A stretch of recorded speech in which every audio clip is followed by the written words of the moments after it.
My name is Cheyenne Tyler Jacobs, and one day someone asked me why I believe Black women in the US are still not getting the resources we need. And my answer was simply, well, since the transatlantic slave trade, when did we?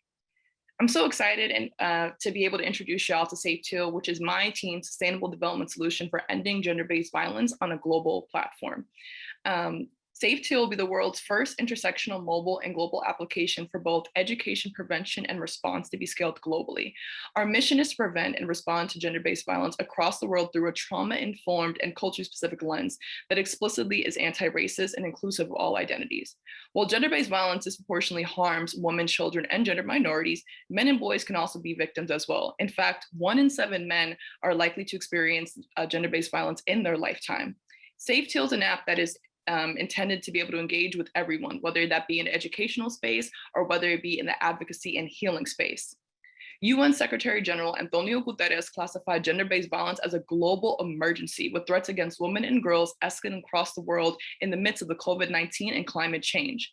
Now, some of y'all may not be aware of this, but the UN system already produces and maintains several mobile applications on topics ranging from sustainable agriculture, sanitation, even yoga, which I started 2 weeks ago.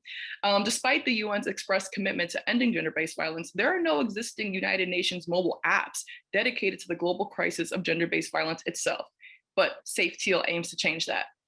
Safe Teal is twofold in our approach to ending gender-based violence. Not only do we offer interactive modules geared towards the prevention of gender-based violence, but Safe Teal also includes a database of carefully vetted resources that survivors can access through the app to gain support.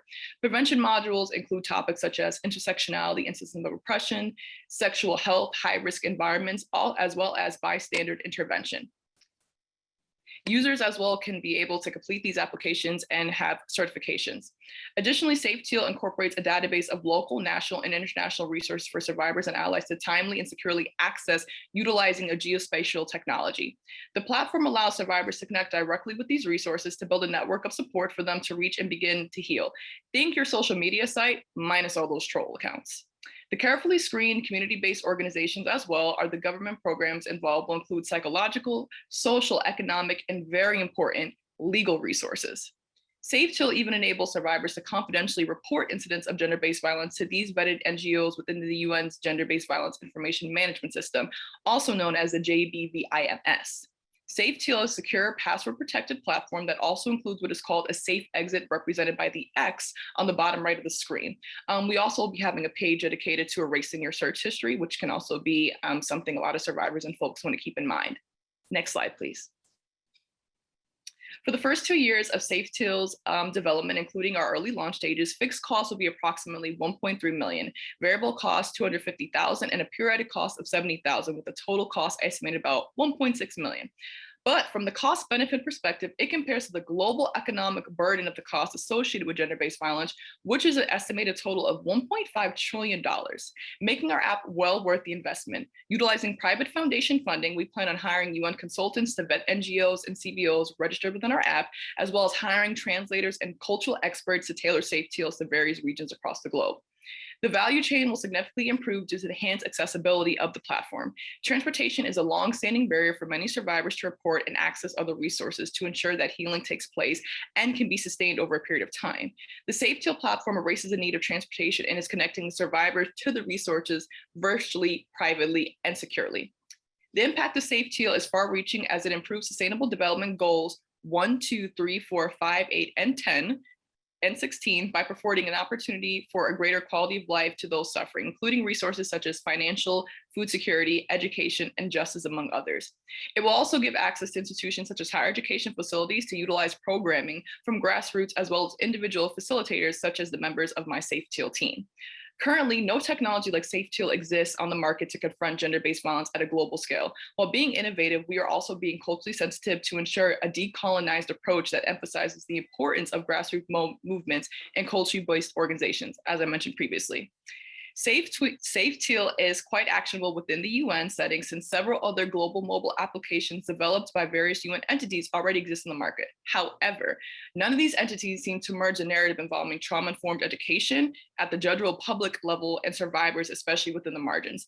This app is something we feel in the next step to not only healing, but also true prevention while it comes to funding organizations, professionals. Thank you, Cheyenne.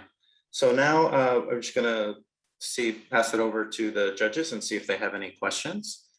Judge Rodrigo, do you have any questions for Cheyenne?